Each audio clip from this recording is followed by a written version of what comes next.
Pensé que mi esposo no se enteraría, pero ahora él quiere el divorcio. Me llamo Andrea.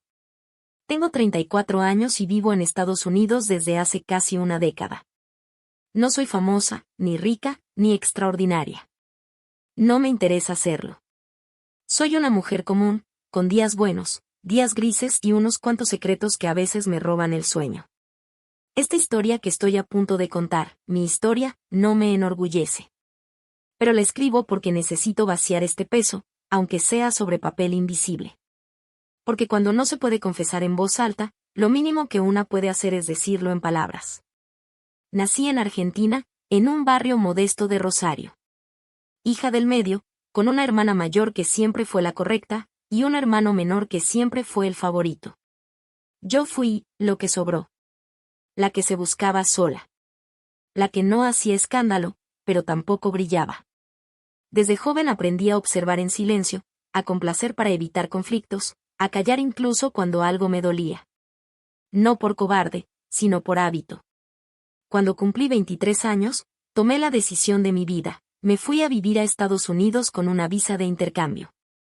Quería estudiar, trabajar, ver otras cosas.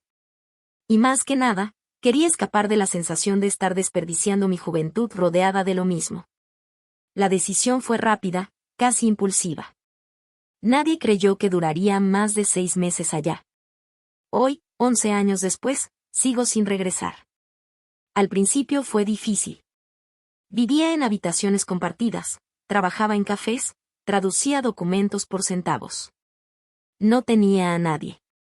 Me sentía sola, chiquita, invisible. Pero poco a poco me fui adaptando. Conseguí una beca, estudié marketing, aprendí a manejar mi soledad. Aprendí a defenderme en inglés. Aprendí a sonreír en automático, aunque por dentro me costara respirar. Y una noche cualquiera, conocí al hombre que me cambiaría la vida, y que años después me enseñaría lo que es perderlo todo. Era otoño, de esos otoños que en Nueva York parecen salidos de una postal.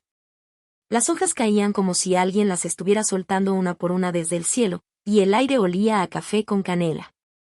Yo estaba en una feria de empleo universitario, buscando algo que me ayudara a pagar mis gastos. No tenía muchas expectativas.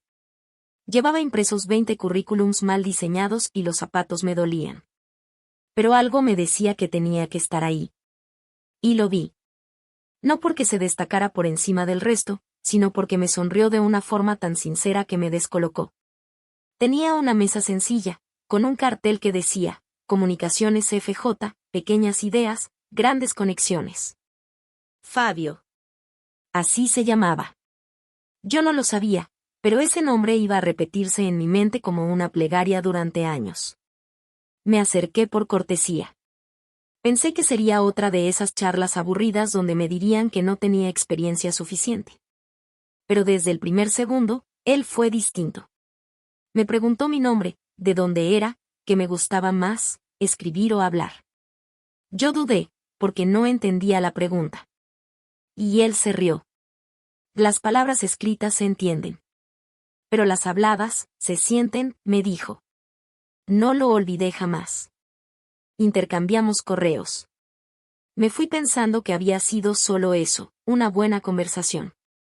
Pero al día siguiente tenía un mail suyo, invitándome a una entrevista informal en su oficina. Acepté. Y lo que comenzó como una simple reunión se convirtió en una historia. Fabio tenía 38 en ese entonces.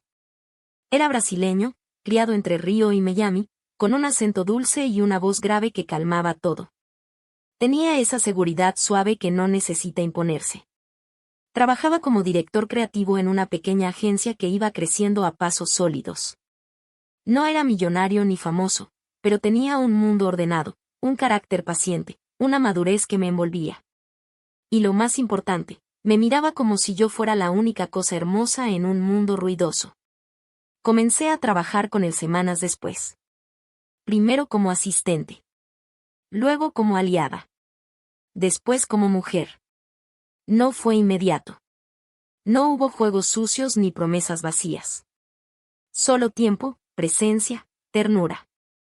Fabio era de esos que hacían pan casero los domingos, que sabían cuándo callar y cuándo abrazar. Y yo, que venía de relaciones pasajeras, de hombres que huían o gritaban o mentían, me sentí por primera vez en mucho tiempo, segura. Cuando comenzamos a salir, Fabio me dijo algo que me marcó. Yo no quiero una historia a medias. Si me eliges, será con todo. Y si algún día ya no me eliges, también quiero que me lo digas con todo. Y yo lo elegí. Lo elegí sin dudar, sin dobleces. O al menos eso creía. Porque el tiempo, ese enemigo silencioso, empezó a hacer lo suyo. Y mi alma inquieta empezó a buscar en otras partes lo que ni siquiera sabía que me faltaba. Pero eso vendrá después. Nunca soñé con una boda grande. Me incomodan las multitudes, los brindis forzados, las fotografías perfectas que nunca cuentan la historia real. Fabio lo sabía. Desde el primer día que hablamos de matrimonio, dejamos claro que lo haríamos a nuestra manera, sin lentejuelas, sin guirnaldas, sin un salón donde nadie se conociera. Íbamos a unirnos en un acto sincero, discreto y lleno de nosotros. Así fue. Nos casamos en otoño, otra vez. El otoño parecía ser nuestra estación, como si el mundo supiera que los dos éramos hojas a punto de cambiar de color. La ceremonia fue pequeña, en un jardín privado en las afueras de Virginia. Vinieron mis padres desde Argentina, la hermana de Fabio desde Sao Paulo, y un puñado de amigos que habían sido testigos silenciosos de nuestra historia. Llevaba un vestido de lino suave, sin corset, sin escote pronunciado. Él usaba una camisa blanca arremangada, sin saco, con un girasol prendido en el bolsillo. No hubo discursos, solo votos escritos a mano. Fabio me tomó las manos, y me dijo con la voz más serena del mundo, te prometo que incluso cuando no entienda tus silencios, te voy a respetar. Y si alguna vez me pierdo, buscaré volver a ti, no a otra cosa. Yo me quebré. No por tristeza, sino por la certeza de que era amado de una forma que no conocía. En ese momento, me sentí completa. Oh, eso creí. Después vino una pequeña cena con música bajita, risas, abrazos largos. Nadie borracho, nadie gritón. Solo nosotros y nuestro pequeño universo construido sin estridencias. Esa noche dormimos en una cabaña rústica, entre mantas tibias y promesas susurradas. Hicimos el amor con lentitud, como si quisiéramos sellar cada segundo. Me sentía llena, plácida, agradecida. Pero el tiempo, otra vez, es sabio en destruir lo que no se cuida con honestidad absoluta. Aunque entonces aún no lo sabía, dentro de mí ya se cocinaban grietas. Minúsculas, invisibles. Grietas hechas de deseos no dichos, de dudas no compartidas, de fantasías calladas por vergüenza. Pensé que el amor que sentía sería suficiente. Que no necesitaría más. Que la plenitud de esa boda íntima sería el preludio de un cuento real. No de hadas, pero sí nuestro. Y sin embargo, al mirar atrás, me doy cuenta de que nunca fui del todo sincera conmigo misma. Yo también esperaba más del mundo. Pero no supe decirlo. Después de la boda, todo se aceleró. La agencia de Fabio creció rápidamente. Recibió ofertas de clientes grandes en la costa oeste y eso significó que, de pronto, él viajaba más de lo previsto. A veces una semana entera. Otras, solo un par de días. Yo trataba de verlo como algo positivo, él brillaba profesionalmente, yo lo apoyaba desde nuestro departamento en Virginia. Para compensar las ausencias, organizamos pequeños viajes juntos. Algunos de placer, otros por su trabajo. Estuvimos en San Francisco, en Seattle, en Charleston. Incluso llegamos a pasar un fin de semana mágico en Toronto, donde caminamos entre luces, comimos en mercados y vimos películas viejas en un cine diminuto. En redes sociales, todos decían que éramos una pareja ejemplar. Recibíamos mensajes de amigos diciendo lo que tienen ustedes es de admirar. Yo me reía. Porque aunque la imagen fuera impecable, la intimidad empezaba a deshilacharse en pequeñas esquinas. Ya no hablábamos tanto antes de dormir. Él se dormía agotado, con el celular en la mano. Yo miraba series sin mirarlas. Ya no desayunábamos juntos entre semana. Yo salía temprano a trabajar, y él ya no se levantaba a prepararme café como antes. No era falta de amor. Era rutina. Era desgaste. Aún así, los viajes nos mantenían conectados. Era como si escapar de nuestra casa nos permitiera escapar también de nuestras rutinas. Nos reencontrábamos en cada destino, pero solo por ratos. Cada regreso a Virginia era más silencioso que el anterior. Empezábamos a guardar las cosas en cajones separados. Él llegaba con regalos, y yo sonreía, pero sin emoción genuina. Un día, viajamos a Chicago por su trabajo. Era otoño otra vez. Él tenía reuniones, yo aproveché para caminar por el Millennium Park. Me senté sola frente al Bean, viendo mi reflejo deformado, preguntándome cuándo fue la última vez que me sentí deseada. No querida. Deseada. Porque Fabio me quería. No lo dudaba. Pero yo, en cambio, me empezaba a sentir invisible. Invisible incluso para mí. Y esa sensación, ese vacío sin nombre, fue el primer paso hacia todo lo que vino después. Porque en medio de tantos viajes, paisajes y sonrisas de foto, comenzó a nacer en mí una necesidad que nunca supe poner en palabras. Quería sentirme viva, aunque fuera por una noche. Y el universo, o el destino, o mi propia imprudencia, se encargó de ponerme a prueba cuando creí que aún controlaba el rumbo. La casa era hermosa. Amplia, con ventanales enormes que daban a los árboles de un vecindario callado en Carolina del Norte. Teníamos 2 habitaciones, aunque solo usábamos una. Una pequeña oficina para mí, un estudio de música para Fabio. Y una cocina blanca, impecable, que era mi lugar favorito, hasta que dejó de serlo. La convivencia, al principio, parecía armoniosa. Teníamos horarios similares, rutinas tranquilas, responsabilidades compartidas. Cocinábamos juntos los domingos, hacíamos limpieza con música los sábados por la mañana. Veíamos películas por las noches, y dormíamos siempre abrazados. No era una vida perfecta, pero era suficientemente buena. Sin embargo, como casi todo en mi historia, lo bueno fue cediendo a lo predecible, y lo predecible a lo indiferente. Fabio empezó a pasar más tiempo en el estudio. Lo notaba estresado, preocupado, incluso distante. Cuando le preguntaba qué tenía, me decía, nada, estoy bien. Solo cansado. Pero su cansancio me borraba. No es que no me amara, lo sé, es que yo empezaba a necesitar un tipo de atención que él no podía darme entonces. Yo, por mi parte, había dejado de trabajar desde casa. Me ofrecieron un puesto administrativo en un hospital privado, a 20 minutos de casa, y lo acepté por necesidad de aire, de rutina, de tener algo propio. Fue ahí donde conocí a Marcelo. Era uno de los técnicos de mantenimiento. Carismático, atrevido, simpático. El tipo de hombre que bromea con cualquiera, pero que mira a algunas con más atención. Durante semanas, apenas nos saludamos. Pero una tarde que se fue la luz en mi oficina, lo vi entrar con una linterna, silbando.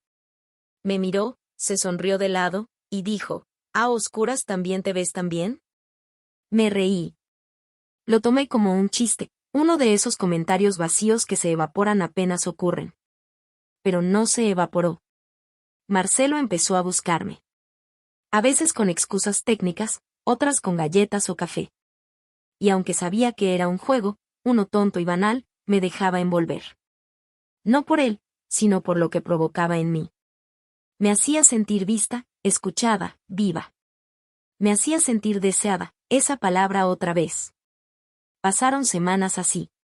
Y yo, lejos de frenarlo, me acostumbré a su presencia como quien se acostumbra al aroma de un perfume nuevo que no necesita, pero disfruta. Fabio, por su lado, seguía distante. Sus abrazos eran más breves, sus besos más distraídos. Y aunque parte de mí quería sentarlo y decirle me estoy sintiendo sola contigo, otra parte, más oscura, pensaba, ya ni caso tiene. Una noche, Fabio canceló una cena porque iba a trabajar hasta tarde. Me enojé. Me enojé porque era viernes, porque había cocinado, porque me había arreglado. Pero más me enojé porque ya no era la primera vez. Así que escribí a Marcelo. ¿Sigues en el hospital? No, pero si quieres, paso por ti. Yo sabía que lo que estaba haciendo era abrir la puerta a un precipicio. Pero me sentía tan molesta, tan invisible, tan harta, que bajé por la cornisa como si pudiera salir ilesa. Lo vi llegar en su auto gris. Me subí. No preguntó nada. Manejamos en silencio hasta un restaurante cualquiera. Comimos, bebimos un poco. Reímos. Coqueteamos. Y cuando me tomó la mano, no la solté. No volvimos tarde. No pasó nada físico. Pero algo en mí cambió. Crucé una línea silenciosa. Y esa noche, al meterme a la cama junto a Fabio, sentí por primera vez que había algo que no podía decirle. Algo que me marcaba más que cualquier beso. Y eso fue solo el inicio. No hubo premeditación. No lo planeé. O al menos, eso me repetí por mucho tiempo. Fue en un congreso de 2 días que me enviaron a cubrir por parte del hospital. El hotel estaba en Raleigh, a menos de 1 hora, pero aún así ofrecieron habitaciones para los asistentes. Fabio no preguntó mucho. Ve y aprovecha, te lo mereces, me dijo sin siquiera mirarme. Y esa falta de interés fue la chispa. Marcelo también asistiría. No en calidad de técnico, sino como apoyo del área de mantenimiento. Lo supe apenas llegué. Me sonrió desde el otro extremo del salón de conferencias. Me hizo un gesto leve con la cabeza. Y sentí que el corazón me latía distinto. Como si anticipara algo. Como si mi cuerpo supiera lo que mi moral no se atrevía aún a aceptar. El primer día pasó sin sobresaltos. Charlas, café, carpetas. Por la noche, una cena formal para los asistentes. Yo llevaba un vestido azul oscuro, nada sugerente, pero me sentía hermosa. Marcelo me pidió que bailáramos. Acepté. Y esa fue la condena. Nos tocamos más de lo necesario. Las miradas eran casi descaradas. Y en un momento, al salir por un cigarro al patio del hotel, él simplemente me dijo, ¿te das cuenta que llevamos semanas bailando alrededor de esto? Yo no respondí. Pero no hice nada para frenarlo. Subimos a su habitación. El pasillo era largo, y sentía que cada paso borraba algo dentro de mí, una promesa, un valor, una certeza. Al cerrar la puerta detrás de mí, dejé fuera todo lo que había sido durante años. Nos desnudamos con una rapidez triste. No hubo ternura. Fue fuego, torpeza, urgencia. No me detuve ni una sola vez a pensar en Fabio. O sí lo hice, pero no con culpa, sino con un deseo absurdo de venganza. Como si él me hubiera fallado primero, aunque no pudiera probarlo. Como si su indiferencia justificara mi traición. Dormí con Marcelo esa noche. Y al despertar, me miré al espejo y vi a una mujer distinta. Más vacía. Más sucia. Pero también más viva, por un instante. Volví a casa como si nada. Fabio me abrazó al verme, incluso me preguntó cómo había ido todo. Me hizo café. Me miró con ternura. Y ahí, me dolió. Ahí, por primera vez, supe que lo que había hecho no tenía vuelta atrás. No se trataba solo de sexo. Era traición. Era un asco que ya no podía limpiarme de encima. Y mientras él sonreía, yo escondía mis lágrimas en la taza humeante, deseando poder devolver el tiempo. Pero ya no había regreso. Y sin saberlo, Fabio empezaba a sospechar. Fue un martes. Uno cualquiera. Uno de esos días donde todo parece normal hasta que deja de serlo. Fabio estaba en casa, trabajando desde la computadora del estudio. Yo había salido al supermercado, pero olvidé mi teléfono. Lo dejé cargando en la barra de la cocina. Ni siquiera pensé en ello. Jamás pensé que lo tomaría. Cuando volví, lo supe antes de entrar. La casa no tenía el mismo aire. No era el silencio habitual, era un silencio tenso. De esos que se sienten como una cuerda en el cuello. Fabio estaba sentado en el comedor, con mi celular en la mano, su expresión pálida, los ojos hundidos. Y al verme entrar, no gritó. No dijo una palabra. Solo me miró, como si no me reconociera. Me congelé. Mi alma se cayó al piso. ¿Quién es Marcelo? Me preguntó, con esa calma que da más miedo que el enojo. No respondí. Mis labios se abrieron, pero no salió nada. ¿Me ibas a contar algún día? ¿O pensabas seguir compartiendo mi cama con tus mentiras? Oh, Fabio, yo intenté acercarme, pero se levantó, alejándose como si yo lo quemara. Sobre la mesa, el celular abierto mostraba los mensajes. Me desplomé en una silla. Lloré. Lloré como nunca. No con culpa, sino con horror. Con vergüenza. Con una desesperación que me arañaba por dentro. Le supliqué que me escuchara. Que fue un error. Que fue una sola vez. Que yo ya no era esa mujer. Pero él no quería entender. No podía. Y tenía todo el derecho. Él quería el divorcio. Días después, firmamos los papeles. Lo único que sé es que creí que jamás lo sabría. Y ahora, lo perdí.